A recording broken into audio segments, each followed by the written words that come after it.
Two separate courts in the Nigeria Federal Capital Territory, Abuja, on Tuesday fixed October 27th and November 20th, 2025 for the commencement of the lawsuits brought before them by the founder and publisher of Sowore Reporters, Omiyele Sowore, and the Department of State Service, DSS, over issue of posts published on X and Facebook social media platforms that allegedly described President Bola Ahmed Tinubu as a criminal after the president allegedly said there is no more corruption in Nigeria while the president was speaking at an event in Brazil in the month of August 2025. According to Omiyele Sowore's lawyer, Tope Temokan, today, at the Federal High Court in Abuja, proceedings commenced in the historic cases filed by rights activist Omiyele Sowore challenging the clampdown on free speech and political expression by the Department of State Services, SSS, in collusion with global social media giants Meta, Facebook, Instagram, and X Corporation, Twitter. The suits are Omiyele Sowore vs. SSS and Meta, FHC, ABJ, CS, 1887-2025. Omiyele Sowore vs. SSS and X Corporation, FHC, ABJ, CS, 1888-2025.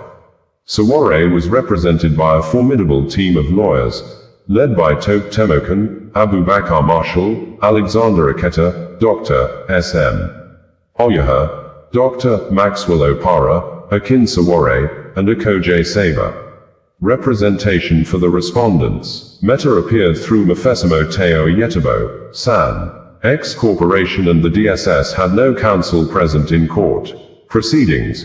The court granted motions ex parte filed by Sowore's counsel for leave to serve Meta and X Corporation outside jurisdiction through electronic means.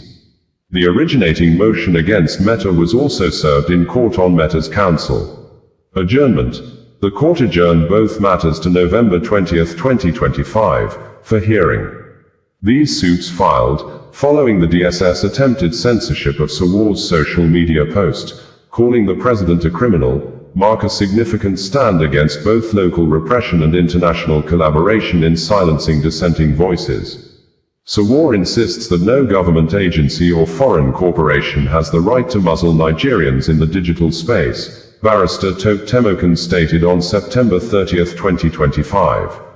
At a separate court where the federal government of Nigeria filed a 5-count charges against the news media publisher, Omiyele Sowore and the DSS had planned to arraign the publisher before the court.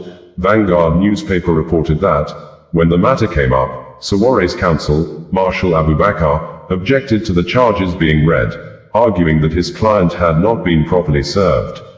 He also noted the absence of legal representation for X. However, Meta was represented in court by a team led by Senior Advocate of Nigeria, Teo Yetabo.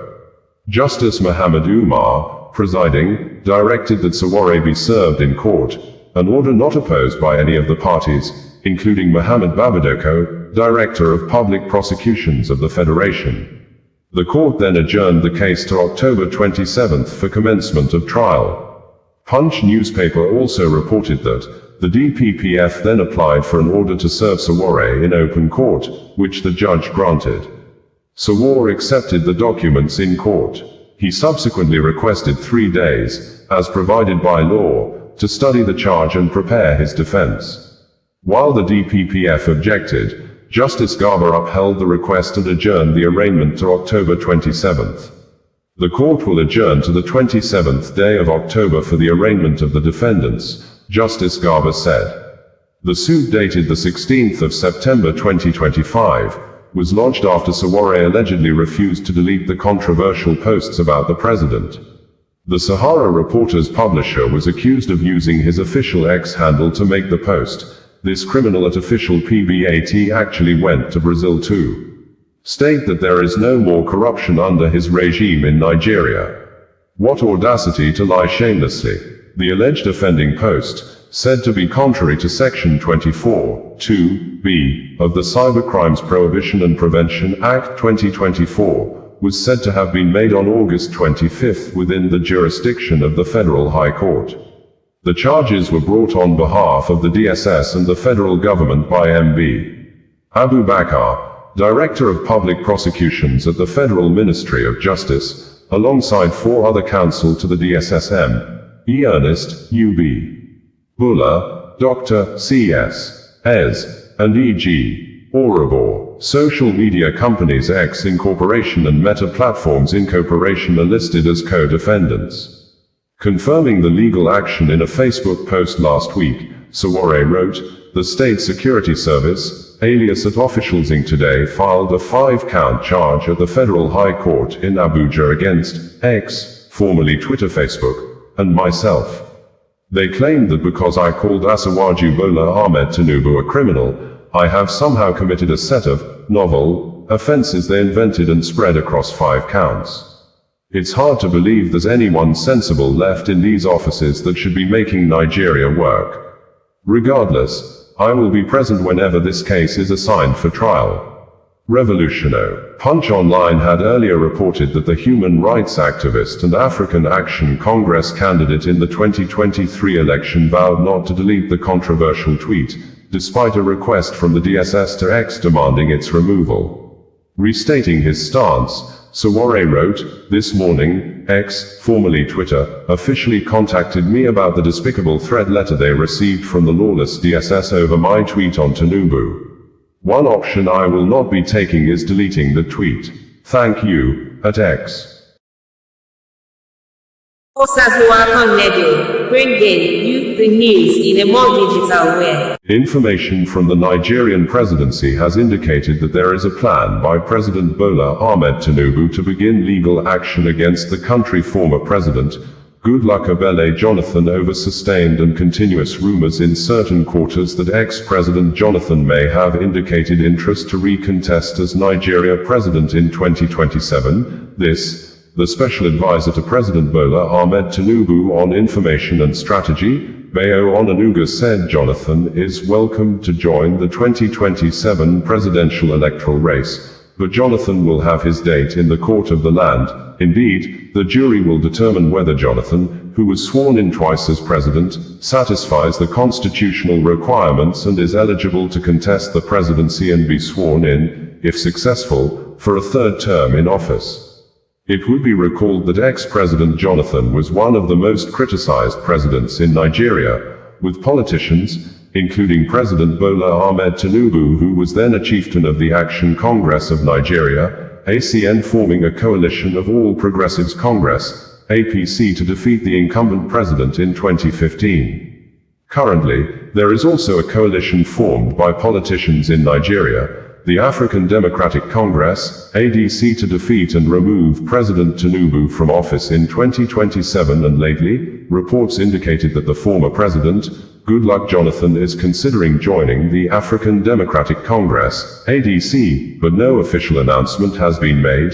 The speculation intensified after Jonathan met with ADC National Chairman, David Mark, in late September 2025, amidst ongoing discussions about the 2027 presidential election. And Jonathan's closed-door meeting with ADC leaders on September 25, 2025, fueled widespread speculation about his potential run for the presidency on their platform.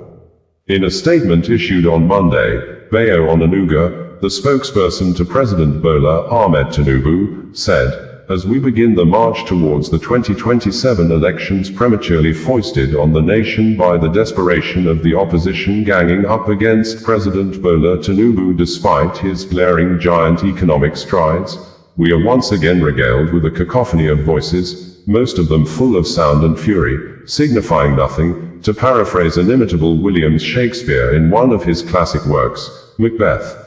One recent statement that stands out in its absurdity is Professor Jerry Garner's. The former Minister of Information and National Orientation, moving to draft former President Goodluck Jonathan into the 2007 presidential race, affirmed that the former president would contest the coming election on the platform of the discredited People's Democratic Party, PDP, which bequeathed a legacy of economic ruins, after 16 years of bad governance. Garner even deluded himself, asserting that the former president would defeat President Tinubu to reclaim power after 12 years. Professor, garner of the defunct MAMSER fame, is free to delude himself and engage in his usual comedy. After all, Jonathan's entering the race would provide another job for the Niger state-born former university don. However, we should caution former President Jonathan to be wary of the PDP sugar-coated cheerleaders. Politicians of Jerry Garner's ilk merely want to lure him into the race to satisfy their personal, political, religious, and ethnic interests. They will abandon him midstream, as they did in 2015, and leave gentleman Jonathan in the lurch. Don't get us wrong, President Jonathan reserves the right to run if he wishes. It is his inalienable right to contest the presidency again. President Tinubu will wholeheartedly welcome him if he decides to enter the race. But Jonathan will have his date in the court of the land. Indeed, the jury will determine whether Jonathan, who was sworn in twice as president, satisfies the constitutional requirements and is eligible to contest the presidency and be sworn in, if successful, for a third term in office. Shorn of all those selfish considerations for which some PDP big guns find his candidacy appealing, President Jonathan will also have his encounter with the people as to whether he has anything new to offer after his disastrous 6 years, for which they voted him out in 2015. Let us remind ourselves about Jonathan's record. We cannot forget in a hurry how his regime, devoid of any clear economic agenda, engaged in frivolous spending, ran the economy aground and put the country in dire straits. The nation's economic downturn, which President Tinubu is working very hard to overcome, actually began under President Jonathan. The Jonathan administration severely damaged the economy, and all key indicators declined under his watch. Under him, the so-called business moguls allocated foreign exchange to import fuel, simply pocketing the dollars without importing anything. Some of those big men still have court cases on the issue today. Jonathan and his national security advisor, Colonel Sambo Dasuki, retired, freely distributed security funds to friends and cronies. In 2010, President Jonathan inherited a total of $66 billion, of which $46 billion was in foreign reserves and $20 billion in the noble but abused excess crude account. By 2015, when the people democratically removed him from office, the foreign reserves had fallen below $30 billion, and the excess crude account had been depleted to $2 billion, despite generating record revenue from crude oil sales that the country had never achieved in more than 25 years combined. It is on record that between 2010 and 2013, crude oil sold for an average of $100 per barrel. By December 2014, however, the Jonathan-led federal government could no longer pay salaries to federal civil servants. At least 28 states across the country owed workers huge salary arrears. In contrast, President Tinubu has taken bold decisions over the last 28 months to reset the economy, removing the ruinous fuel subsidy and abolishing multiple exchange rates, which paved the way for arbitrage to flourish. The president has stabilized the economy in slightly over 2 years in office.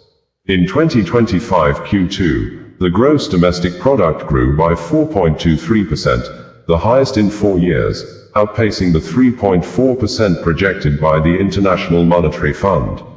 Inflation decreased to 20.12% in August 2025, the lowest level in 3 years. The foreign reserves stand presently at $42.03 billion. The Naira has virtually stabilized. Investor confidence in our economy has been restored, and investors are betting on Nigeria. In plain language, the nation has turned the corner, and our people have started reaping the gains of the bold reforms instituted by the Tinubu administration. Road infrastructure is being boosted. Old roads are being reconstructed while new ones, like the Lagos-Calabar Coastal Highway and the Sokoto-Badagry Highway, among others, are springing up. The government is addressing security issues in some parts of the country. We can go on and on, reeling out the many macroeconomic gains of the Tinubu administration. However, the point is that the PDP and Jerry Garner's co-travelers broke the economy. President Tinubu is fixing it. President Jonathan and others are welcome to the 2027 race. They broke the economy before, but millions of Nigerians, who will not easily forget the recent past, will not allow them to return and run it down again. Bringing you the news in a more digital way. Israel Prime Minister Benjamin Netanyahu on Friday stated that many world leaders who do come out publicly to condemn the Israel war in Gaza, do privately thank Israel for staging the war against Hamas, and according to Benjamin Netanyahu, the world leaders tell me how much they value Israel's superb intelligence services that have prevented time and again terrorist attacks in their capitals, time and again saving countless lives. General George Keegan, former head of U.S. Air Force Intelligence, once said, if the United States had to gather on its own the intelligence that Israel gives us, we would have to establish 5 CIAs. This past June, when Israel struck Iran's nuclear facilities, German Chancellor Merz admitted the truth. This, Benjamin Netanyahu stated when the speech was being broadcast live via huge loudspeakers that were placed on the Gaza border while the Israel Prime Minister, Benjamin Netanyahu, was speaking at the United Nations General Assembly, which, his appearance drew a mix of applause and protest, with some delegates walking out of the hall as he took the stage. You know deep down that Israel is fighting your fight. I want to tell you a secret. Behind closed doors, many of the leaders who publicly condemn us, privately thank us, Benjamin Netanyahu stated in response. Prime Minister Benjamin Netanyahu reiterated and blamed the Israel war in Gaza on Iran, saying, Iran terror axis threatened the peace of the entire world.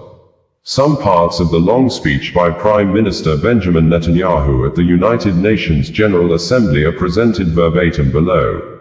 Mr. President, the families of our dear hostages languishing in the dungeons of Gaza, ladies and gentlemen, last year, I stood at this podium, and I showed this map. It shows the curse of Iran's terror axis. This axis threatened the peace of the entire world. It threatened the stability of our region and the very existence of my country Israel. Iran was rapidly developing a massive nuclear weapons program and a massive ballistic missile program. These were meant not only to destroy Israel, they were meant also to threaten the United States and blackmail nations everywhere. From Gaza, Yahya Sinwar dispatched waves of Hamas terrorists. They stormed into Israel on October 7th and committed acts of unspeakable savagery. From Lebanon, Hassan Nasrallah had launched thousands of missiles and rockets at our cities, terrorizing our citizens. In Syria, the murderous dictator Assad hosted Iran's forces, tightening a noose of death around our throats. In Yemen, the Houthis launched ballistic missiles at Israel, while choking global trade at the mouth of the Red Sea. So what's happened over the past year? We've hammered the Houthis, including yesterday. We crushed the bulk of Hamas's terror machine. We crippled Hezbollah, taking out most of its leaders and much of its weapons arsenal. Remember those beepers? The pages. We paged Hezbollah, and believe me, they got the message and thousands of terrorists dropped to the ground. We destroyed Assad's armaments in Syria. We deterred Iran's Shiite militias in Iraq. And most importantly, and above everything else that I could say to you all that we did in this past year, in this past decade, we devastated Iran's atomic weapons and ballistic missile programs. Here's where things stand today. Half the Houthi leadership are Yemen, gone. Yahya Sinwar in Gaza, gone. Hassan Nasrallah in Lebanon, gone. The Assad regime in Syria, gone. Those militias in Iraq, well, they're still deterred. And their leaders, if they attack Israel, will also be gone. And for Iran's top military commanders and its top nuclear scientists, well, they're gone too. Israel's 12-day war with Iran, which I renamed Operation Rising Lion, that's from the Bible. This 12-day war will go down in the annals of military history. Our daring pilots neutralized Iran's missile defenses and took control of the skies over Tehran. You saw this. Israeli fighter pilots and American B-2 pilots bombed Iran's nuclear enrichment sites. I want to thank President Trump for his bold and decisive action. President Trump and I promised to prevent Iran from developing nuclear weapons. And we delivered on that promise. We removed an existential threat to Israel, and a mortal threat to the civilized world. We lifted a dark cloud that could have claimed millions and millions of lives. But, ladies and gentlemen, we must remain vigilant. We must remain absolutely clear-minded and vigilant. We must not allow Iran to rebuild its military nuclear capacities. Iran's stockpile of enriched uranium, these stockpiles must be eliminated. And tomorrow, UN Security Council sanctions on Iran must be snapped back. Thanks to the resolve of our people, the courage of our soldiers, and the bold decisions we took, Israel rebounded from its darkest day to deliver one of the most stunning military comebacks in history. But we're not done yet. The final remnants of Hamas are holed up in Gaza City. They vow to repeat the atrocities of October 7th again and again and again, no matter how diminished their forces. That is why Israel must finish the job, and that is why we want to do so as fast as possible. Ladies and gentlemen, much of the world no longer remembers October 7th. But we remember, Israel remembers October 7th. On that day, I'll tell you, you can remember October 7th too. You see this large pin here? It's a QR code. What I ask you to do is hold up your phones, zoom in, and you too will see why we fight, and why we must win. It's all in here. On October 7th, Hamas carried out the worst attack on Jews since the Holocaust. They slaughtered 1,200 innocent people, including over 40 Americans, and foreign nationals from dozens of countries represented here. They beheaded men. They raped women. They burned babies alive. They burned babies alive in front of their parents. What monsters! These monsters took more than 250 people hostage. Those included Holocaust survivors, grandmothers, and the grandchildren. Who takes hostage grandmothers and grandchildren? Hamas does. So far, we've brought home 207 of these hostages. But 48 still remain in the dungeons of Gaza. 20 of them are alive, starved, tortured, deprived of any daylight, deprived of humanity. These are the names of the 20 living hostages. Matan Angrest, Gali and Ziv Berman, brothers, Elkanah Bobot, Rom Braslavsky, Nimrod Cohen, Ariel and David Cuneo, another pair of brothers, Guy Gilboa Dalal, Eviatar David. You saw the picture of Eviatar David. Emaciated, forced to dig his own grave. Maxim Herken, Eitan Horn, Segev Kalfan, Bar Cooperstein, Omri Meiron, Eitan Moore, Yosef Haim Ohana, Alon Ohel, Avanatan Nur and Matan Zangauka. Now, ladies and gentlemen, I want to do something I've never done before. I want to speak from this forum directly to those hostages through loudspeakers. I've surrounded Gaza with massive loudspeakers connected to this microphone in the hope that our dear hostages will hear my message. I will say it first in Hebrew, and then in English. Hebrew, our brave heroes. This is Prime Minister Netanyahu, speaking to you live from the United Nations.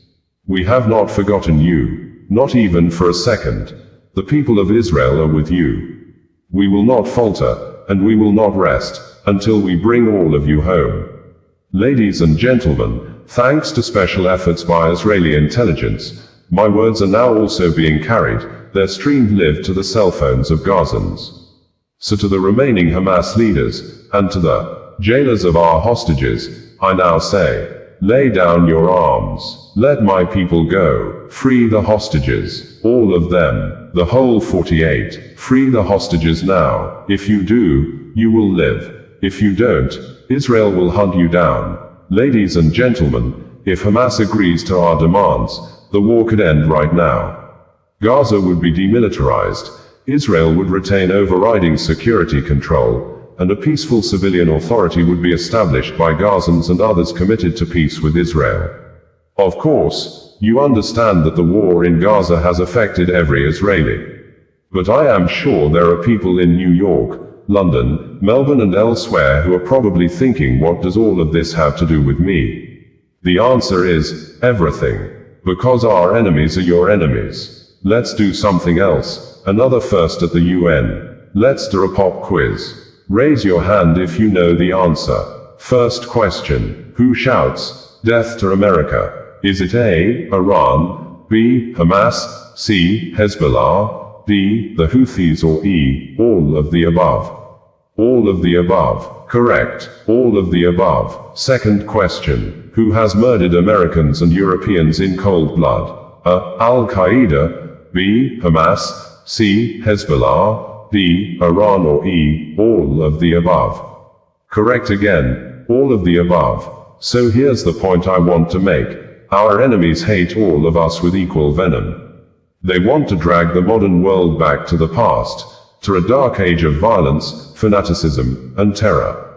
I think many of you are already feeling in your own societies the radical Islamist surge. I'm sure you do. You know deep down that Israel is fighting your fight. I want to tell you a secret. Behind closed doors, many of the leaders who publicly condemn us, privately thank us. They tell me how much they value Israel's superb intelligence services that have prevented time and again terrorist attacks in their capitals, time and again saving countless lives. General George Keegan, former head of U.S. Air Force Intelligence, once said, "If the United States had to gather on its own the intelligence that Israel gives us, we would have to establish 5 CIAs. 5 CIAs. This past June, when Israel struck Iran's nuclear facilities, German Chancellor Merz admitted the truth. He said, "Israel is doing the dirty work for all of us." President Trump understands better than any other leader that Israel and America face a common threat. He showed the world that when Iran and its proxies murder Americans, take Americans hostage, shout death to America, burn American flags and try to assassinate the President of the United States, not once, but twice. He showed them there is a price to pay for all that. Regrettably, many leaders who are represented in this hall, they send a very different message. Sure, in the days immediately following October 7th, many of them supported Israel. But that support quickly evaporated when Israel did what any self-respecting nation would do in the wake of such a savage attack. Osazuwa Connedo, bringing you the news in a more digital way. Osazuwa Connedo, bringing you the news in a more digital way.